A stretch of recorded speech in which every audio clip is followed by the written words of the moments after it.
अस्सलाम वालेकुम स्टूडेंट्स, कैसे हैं आप सब लोग। उम्मीद करती हूँ आप सब खैरियत से होंगे। अल्हम्दुलिल्लाह मैं भी बिल्कुल ठीक हूँ। और आज का जो हमारा टॉपिक है this is recombinant DNA technology. हमने इसको स्टार्ट कर लिया था बायोटेक्नोलॉजी को और क्या कहते हैं जेनेटिक इंजीनियरिंग का जो चैप्टर है आपका उसको शुरू किया था, और जिसमें हमारा टॉपिक का पहुंच चुका है रिकॉम्बिनेंट डीएनए टेक्नोलॉजी। थोड़े से फर्स्ट 2 स्टेप्स हम देख चुके थे। नेक्स्ट अब हम आज देखेंगे जिसमें वेक्टर्स हैं, होस्ट हैं, ऑर्गेनिज्म यानी जो होस्ट ऑर्गेनिजम्स है उन सब के बारे में डिस्कस करेंगे, और सिंथेसिस ऑफ रिकॉम्बिनेंट डीएनए यानी रिकॉम्बिनेंट डीएनए बनता किस तरीके से है। तो ये सब कुछ आज हमने देखना है। इससे पहले आप चैनल को सब्सक्राइब कर दें, वीडियो को लाइक करें, ज़्यादा से ज़्यादा वीडियो को शेयर कर दें, और इसके अलावा आप इंस्टाग्राम पे भी फॉलो करें। तो लेट्स गेट स्टार्टेड। हमारे पास सबसे पहले क्या है एक्चुअल में, ये वेक्टर्स होते हैं क्या चीज़ है। मैं आपको इसको सिंपल सी जो डेफिनेशन है आम जुबान जैसे हम कहते हैं उसको बताती हूँ कि ये क्या चीज़ है। एक्चुअल में ये है कैरियर्स। जैसे जीन हमने लिया है किसी ऑर्गेनिज्म में, जो जीन हमें चाहिए जिसकी हमने एम्प्लीफिकेशन करनी है, उस जीन को लेना है, डाल देना है वेक्टर्स के अंदर। इन वेक्टर्स ने उस जीन को ट्रांसफर कर देना है आगे किसी भी ऑर्गेनिज्म में जहाँ पे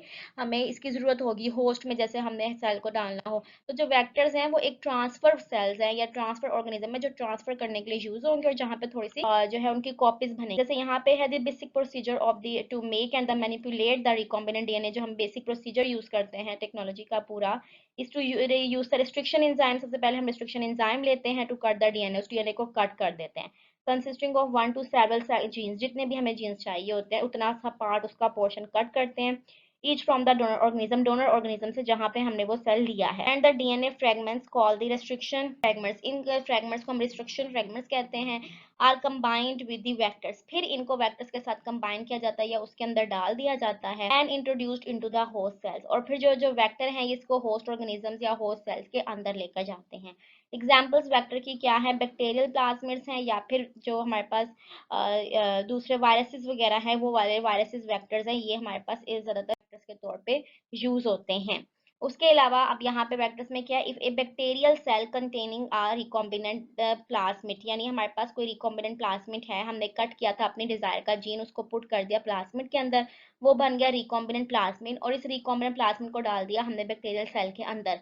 अब बैक्टीरियल सेल के अंदर ये रिकॉम्बिनेंट प्लाज्मिड है, it is allowed to be divide. Bacterial cell को अलाउ किया जाएगा कि ये डिवाइड करे, ग्रो करे, अपने नंबर्स बनाए, कॉलोनीज बनाए, यानी नंबर्स को इंक्रीज करे, अपनी जनरेशन को इंक्रीज करे। मिलियंस ऑफ सेल्स वो बना देता है। And each cell will contain that recombinant DNA fragment. हर सेल के अंदर वो वाला सेम रिकॉम्बिनेंट जो डीएनए का फ्रेगमेंट था वो आ जाएगा, क्योंकि उसमें उतनी ही मल्टीप्लिकेशन हुई और वो सेल आगे जो प्लाज्मिड था वो ट्रांसफर होता गया।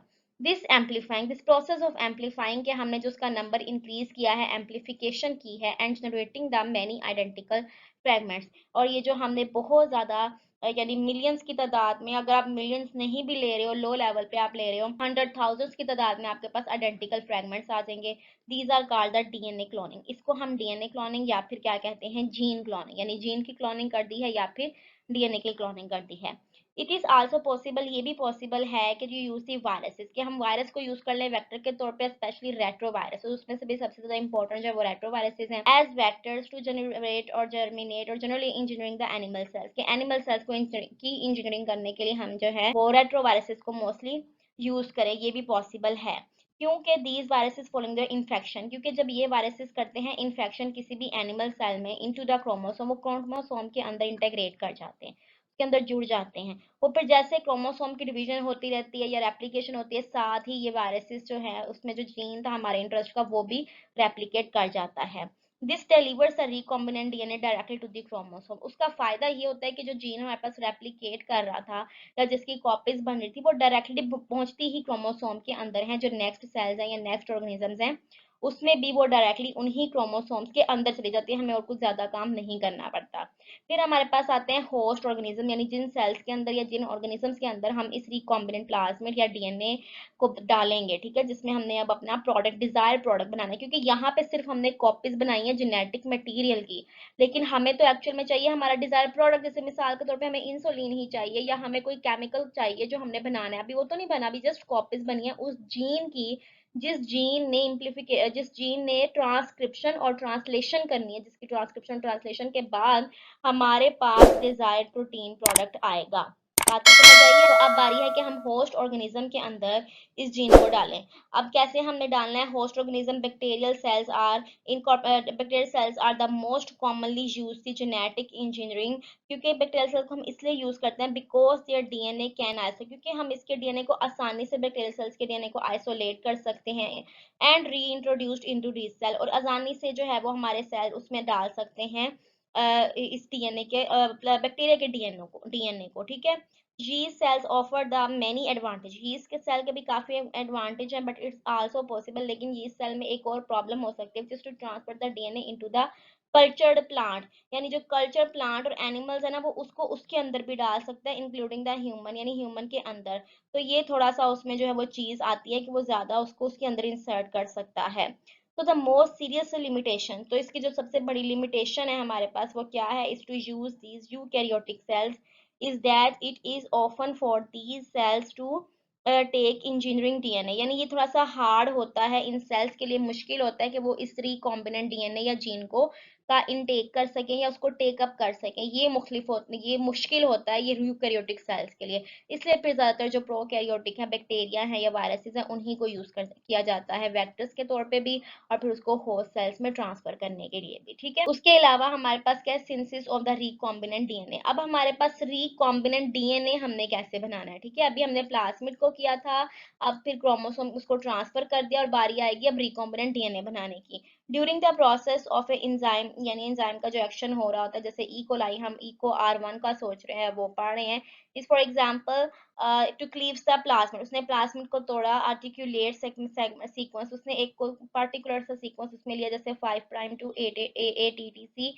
टू फर्स्ट से 3 प्राइम, ठीक है, यानी एक पर्टिकुलर एक स्पेशल सा सीक्वेंस लिया, लिविंग द स्टिकी एंड्स, उसने स्टिकी एंड्स पीछे बना। So these sticky ends consisting of the sequence, उसके पास कॉम्प्लीमेंटरी सीक्वेंसेस होंगी, जैसे TTAA और AATT एक दूसरे के साथ बिल्कुल कॉम्प्लीमेंटरी है ना, इसी को तो हम स्टिकी एंड्स कहते हैं। And can join with each other, और एक दूसरे के साथ आसानी से जुड़ जाएंगे on the DNA that has been cut, उस डीएनए के साथ जिसको कट कर चुके थे पहले। So the same enzyme gene of the interest हमारे पास आसानी से उसमें से निकाल दिया जाएगा।